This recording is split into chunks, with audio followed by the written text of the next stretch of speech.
मित्र हो, गेल्या तासाला आपण आपला हा असणारा जो मृदा भूगोल पेपर आहे, या मृदा भूगोल पेपरमधील मृदेचा अभ्यास करत असताना मृदेची रचना व मृदेचे गुणधर्म हे युनिट आपण अभ्यासत होतो. मृदेची असणारी रचना आणि मृदेचे गुणधर्म काय आहेत हा अभ्यास करत असताना गेल्या तासाला आपण जो भाग पाहिला त्यामध्ये मृदेमध्ये असणारे घटक आपण चालू केलेले होते अभ्यासासाठी. त्याचं विवेचन आपण करत होतो. मृदेमध्ये अनेक विविध प्रकारचे घटक हे सामावलेले आहेत. हा भाग आपण पाठीमाग पाहिला आणि त्यामध्ये पाणी हा अतिशय महत्त्वाचा घटक हा मृदेमध्ये असतो की त्याला इतकं महत्त्व आहे, अनन्यसाधारण महत्त्व आहे की मृदेमध्ये पाणी हा जर घटक नसेल, बाष्प किंवा आर्द्रता ज्याला आपण म्हणतो, हा जर घटक मृदेमध्ये आपण वजा केला, नाहीसा केला तर मृदा ही काय होते तर रुष्क मृदा ही मृदेमध्ये एक जिवंतपणा आपल्याला दिसणार नाही. मृदेवरती असणारं जे बायोस्फिअर आहे हे बायोस्फिअरसुद्धा आपल्याला दिसलं नसतं किंवा दिसणार नाही. वनस्पतींचा विकास होणार नाही किंवा वनस्पती जगू शकणार नाहीत. वनस्पती जर भूपृष्ठावरती नाहीशा जर थोडंसं आपण गृहीत धरलं किंवा इमॅजिन कल्पना केली तर पृथ्वीवरती असणारी इतर जे घटक, सजीव घटक आहेत, प्राणी असतील, पशु असतील, पक्षी असतील, माणूस जमात असेल, हे सगळ्या गोष्टी ह्या नामशेष होतील. म्हणून पाण्याला अनन्यसाधारण महत्त्व आहे. संमिश्र स्वरूपाचं हे असणारं एक रासायनिक द्रावण म्हणून त्याला ओळखलं जातं. संमिश्र स्वरूपाचं एक द्रावण म्हणून पाण्याला ओळखलं जातं. आता प्रामुख्यानं रसायनांचा संमिश्रक राजा म्हणून सुद्धा पाण्याची ओळख ही केली जाते. याचं मुख्य कारण असं की मातीमध्ये असणारे जे इतर रासायनिक घटक आहेत, खनिज असतील किंवा वेगवेगळ्या प्रकारचे केमिकल्स घटक असतील, तर त्यांचं असणारं द्राव्य स्वरूपात त्यांचं स्वरूप हे पाण्यामध्ये आपल्याला पाहावयास मिळतं. आणि म्हणून रसायनांचा एक संमिश्रक राजा म्हणून पाण्याला ओळखलं जातं, असं सुद्धा एक व्याख्या ही तिथं आपल्याला पाहावयास मिळते. मृदेच्या पाण्यात अनेक खनिजे व मूलद्रव्ये ही विरघळलेली असतात. मी आता सांगितलं की द्रव स्वरूपात मृदेमध्ये अनेक प्रकारची खनिजे असतील किंवा रासायनिक घटक, वेगवेगळ्या प्रकारची मूलद्रव्य ही विद्राव्य स्वरूपात त्यात पाहावयास मिळतात. आणि ती द्रव स्वरूपात असल्यामुळं काय होतं की वनस्पतींच्या ज्या मुळ्या आहेत, रूट्स आहेत, ह्या त्या घटकांना शोषून घेतात आणि सूर्यप्रकाशामध्ये स्वतःचा विकास करतात, स्वतःचं अन्न स्वतः तयार करतात. तुम्ही यापूर्वी अभ्यासलेला आहे किंवा हायस्कूलला असताना वगैरे विज्ञानामध्ये तुम्ही पाहिलेलं असेल किंवा एक छोटासा प्रयोगसुद्धा तुम्ही पाहिला असेल की वनस्पती या स्वतःचं अन्न स्वतः तयार करतात आणि हे करत असताना त्यांना सूर्यप्रकाशाची अत्यंत गरज असते आणि सूर्यप्रकाशाची ही असणारी गरज भागवण्यासाठी वनस्पती सूर्याच्या दिशेनं त्यांच्या फांद्या ह्या ओळलेल्या दिसतात आणि सूर्यप्रकाशाच्या माध्यमातून त्या पानामध्ये गेलेलं जे रासायनिक घटक आहेत हे त्याचं अन्नात रूपांतर तयार करण्याचं जी प्रोसेस असते त्याला इंग्रजीमध्ये आपण फोटोसिंथेसिस प्रोसेस असं म्हणतो आणि मराठीमध्ये त्यालाच आपण प्रकाश संश्लेषण क्रिया असं म्हणतो. आणि या क्रियेद्वारे वनस्पती स्वतःचं अन्न स्वतः तयार करतात आणि ते तयार झालेलं अन्न, ते तयार झालेले घटक त्या स्वतःच्या असणाऱ्या ज्या ब्रँचेस आहेत किंवा फांद्या आहेत तिकडं पाठवतात आणि स्वतःचा विकास हा मोठ्या प्रमाणात करून घेतात. पाणी हा सर्वात प्रभावी घटक असून तो मृदेत सेंद्रिय, रासायनिक आणि खनिजयुक्त अशा अनेक घटकांमध्ये मिश्रित होत असतो.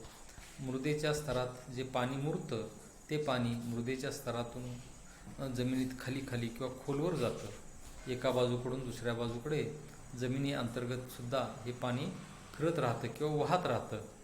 त्यावेळी मृदेवरील रासायनिक, जैविक, सेंद्रिय व इतर घटकांचे पाण्यात संमिश्रण होते किंवा पाण्यामध्ये ते मिक्स होतं, संमिश्रण होतं आणि पाणी काय तयार होतं तर पाणी संमिश्रक बनतं.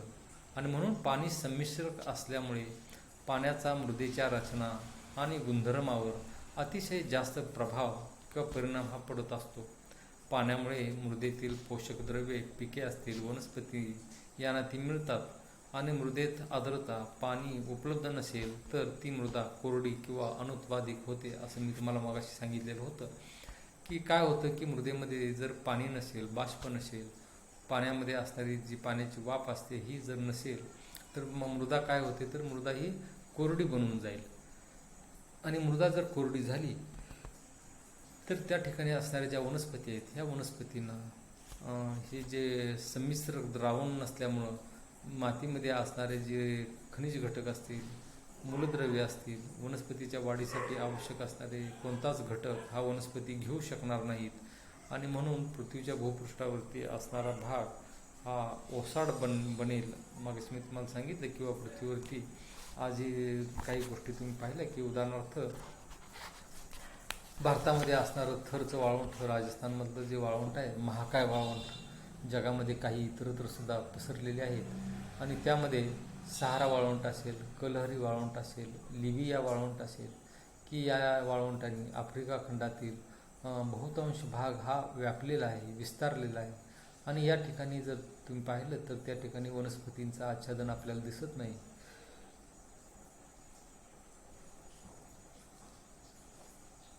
त्याचबरोबर इतर ज्याला आपण जीवावरण म्हणतो, हे जीवावरणसुद्धा त्या ठिकाणी संपुष्टात आलेलं आपल्याला पाहावयास मिळेल. पाणी हे मृदेच्या तापमानावर अतिशय नियंत्रण करणारा घटक म्हणून ओळखलं जातं. पाणी काय करतं, तर मृदेचं असणारे जे तापमान आहे या तापमानावरती अतिशय मोठ्या प्रमाणात प्रभाव टाकत असतं. पाणी हे अनेक उपयुक्त सूक्ष्मजीवांच्या वाढीसाठी एक मदत करत असतं. पाणी हा पिके व वनस्पतींचा एक आत्मा म्हणून सुद्धा ओळखलं जातं. मातीच्या कणाकणामध्ये असलेली पोकळी ही पाण्याने पूर्णपणे भरल्यावर जे पाणी जास्त राहते ते गुरुत्वाकर्षणामुळे निचऱ्या वाटे बाहेर पडते आणि चिकणमातीची जलधारण क्षमता जी आहे, कपॅसिटी आहे, ती सर्वात जास्त असलेली आपल्याला दिसून येते.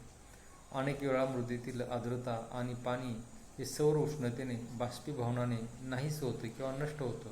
म्हणून जमिनीवर पालापाचोळ्याचे एक आच्छादन असणं अत्यंत गरजेचं असतं. ज्या मृदेत कॅल्शियमऐवजी सोडियम किंवा अमोनियम किंवा पोटॅशियम यांचे प्रमाण जास्त असते त्यावेळेस मृदेची पाण्याची निचरा करण्याची शक्ती ही कमी होत असते.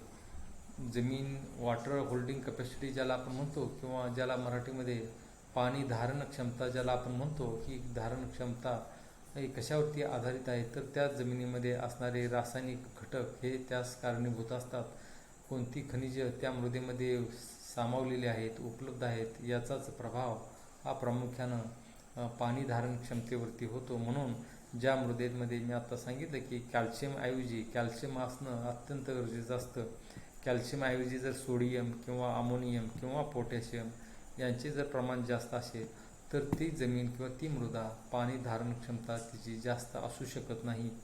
आणि काळ्या जमिनीमध्ये पाण्याचे प्रमाण हे 20 ते 35% असेल तर पिके ही अतिशय चांगली येतात. पाण्याचे प्रमाण 20% जर कमी झालं तर पिके सुकायला लागतात आणि 40% जास्त पाणी झाल्यास पिके मरू लागतात. अशा प्रकारची परिस्थिती ही त्या ठिकाणी निर्माण होते. म्हणून मृदेमध्ये पाणी त्याचबरोबर तापमान हा सुद्धा घटक अतिशय महत्त्वाचा असलेला आपल्याला दिसून येतो. या पुढचा जो पॉईंट आहे तो म्हणजे की प्रामुख्यानं की मृदेमध्ये असणारी मृदेची रासायनिक गुणधर्म, मृदेचे रासायनिक गुणधर्म काय आहेत, हा जो भाग आहे हा आपण पुढच्या पिरियडला प्रामुख्यानं कंटिन्यू करू.